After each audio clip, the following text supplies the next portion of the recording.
Benjamin Diboué. Pratique mystique des footballeurs. Un footballeur fait des révélations stupéfiantes sur la sorcellerie dans le football. Benjamin Dibou est rentré au Cameroun en août. Sa famille lui manquait. Il a décidé de mettre fin à sa carrière internationale à cause de pratiques magico-sataniques. Ce footballeur camerounais a raccroché les crampons et a décidé de se lancer dans les affaires. Bonjour Benjamin Diboué, parle-nous de tes débuts dans le football. Au Cameroun, ma carrière de footballeur a commencé et s'est développée dans les championnats de vacances, la Top Cup de la Ligue camerounaise. Comment avez-vous quitté le Cameroun? Lors d'un match de football dans le quartier de Biémassi en 2002, j'ai été repéré par un découvreur de talent congolais. C'est ainsi que je suis allé au Congo pour poursuivre ma carrière de footballeur. Était-ce votre premier contrat? Oui, un contrat qui m'a fait peur. Je n'ai jamais eu peur dans ma vie de footballeur. C'est pourquoi j'ai voulu vous révéler quelques secrets. Parce que le football, c'est autre chose. Ça n'a rien à voir avec ce que pensent les jeunes. Vraiment, c'est l'enfer. Nos lecteurs vous écoutent. Quand je suis arrivé au Fauve du Niari, j'avais été très bien logé et très bien traité. Le jour où j'ai signé mon contrat, il y avait une femme de nationalité française qui était là. Je ne la connaissais pas. Je ne l'avais jamais vue auparavant. Quand je suis arrivé au Congo, on ne me l'avait jamais présentée. Mais juste après avoir signé mon contrat, le président du club m'a convoqué dans son bureau pour me faire savoir que le club donnait à chaque joueur un maître spirituel. J'étais contrarié car je n'avais pas entendu parler d'une telle chose avant de signer le contrat. Ayant remarqué ma froideur, le président m'a simplement dit qu'il n'y avait rien de grave. C'est juste un guide spirituel. Avez-vous des informations sur cette femme française? Je m'explique. Après avoir décroché le premier contrat, elle est rentrée en France en me promettant des lendemains meilleurs dans ma carrière.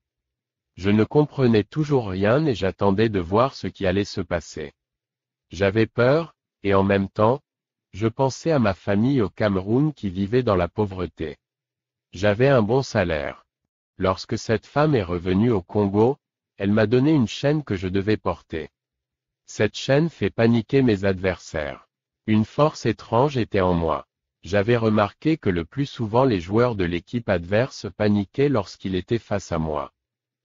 Un jour, après le match, le maître spirituel m'a donné rendez-vous dans sa chambre d'hôtel. Lorsque je suis entré, je l'ai vu avec un gros serpent autour du corps. J'ai eu très peur, je voulais m'enfuir. Je me suis retourné et je suis tombé sur mon président. Il m'a immédiatement expliqué que je ne devais pas partir parce que la chaîne que je portais sur moi était un totem de serpent. Chacun de mes coéquipiers avait un totem, m'a-t-il expliqué. Comme je connaissais déjà une partie de la vérité, mon maître spirituel m'a déclaré que, de son vivant, Marc-Vivien Foé était aussi sous son contrôle et avait le même totem. J'ai demandé si j'allais aussi mourir comme Marc-Vivien Foé. Marc-Vivien Foé, 1er mai 1975 au 26 juin 2003, était un footballeur professionnel camerounais qui évoluait au poste de milieu de terrain en club et en sélection. Foé a connu le succès en Division 1 en France et en Première Ligue en Angleterre, avant sa mort soudaine lors d'un match de compétition internationale qui a choqué la communauté du football dans le monde entier. Wikipédia. Mon maître spirituel m'a répondu par la négative en me disant que Marc-Vivien Foé avait demandé plus de pouvoir et avait fini par ne pas remplir la condition. Votre maître spirituel vous a-t-il parlé de cette condition? Oui, en effet. Marc-Vivien Foé avait demandé à notre maître spirituel de l'emmener rencontrer la reine de la mer pour qu'il obtienne plus de pouvoir. Ensuite, il devait sacrifier sa mère. Mais il a refusé de le faire. Ainsi, en ce jour fatidique du 26 juin, un esprit est sorti des eaux, a frappé son cœur et l'a tué sur le coup. Savait-il qu'il allait mourir? Oui, il le savait. Il avait fait un pacte et il ne l'a pas respecté. Que se passe-t-il lorsque vous jouez au football en portant la chaîne?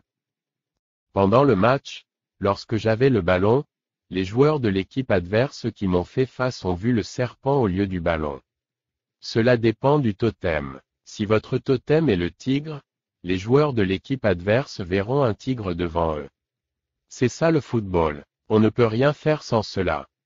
Regarde les photos que je t'ai données. J'ai encore une chaîne autour du cou. C'était mon totem. Certains footballeurs louent des cadavres à la morgue pour s'entraîner la veille des matchs. D'autres trempent leurs shorts dans l'urine traitée par les sorciers pour jouer au football.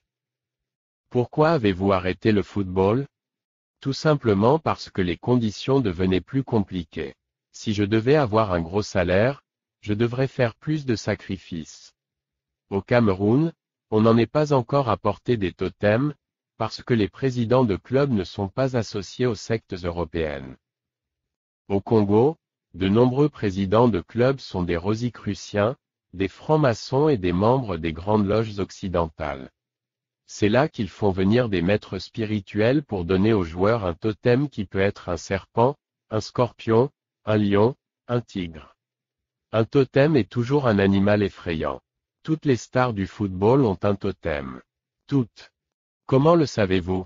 Mon maître spirituel m'avait emmené dans une loge lorsqu'elle voulait me donner plus de pouvoir. C'est là que j'ai vu de mes propres yeux tous les footballeurs qui avaient conclu des pactes avec le diable. Pourquoi n'avez-vous pas conclu de pacte?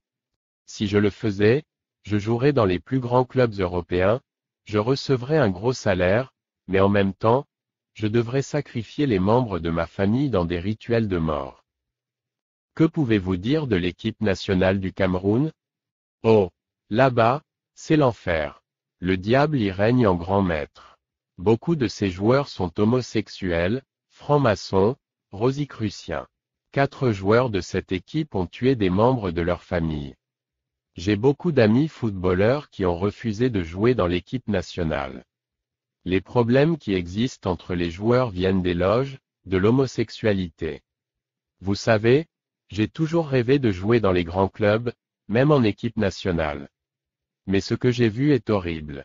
Avec le peu que Dieu m'a donné, vraiment, je suis satisfait et je peux m'occuper de ma famille. Quels conseils donneriez-vous aux jeunes qui jouent ou veulent jouer au football professionnel? Je leur demande de se contenter de petites équipes, de lire leur contrat avant de le parapher et de ne jamais accepter un maître spirituel.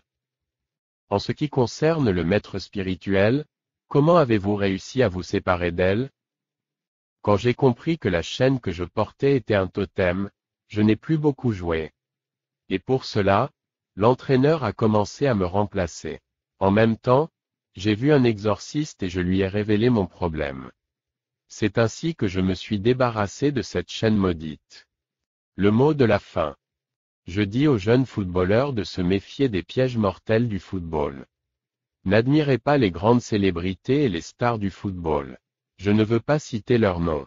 Je les connais tous. Chers amis, vous pouvez jouer dans une petite équipe et vous contenter d'un salaire de 1 500 000 CFA, 260 USD, et rendre votre vie simple.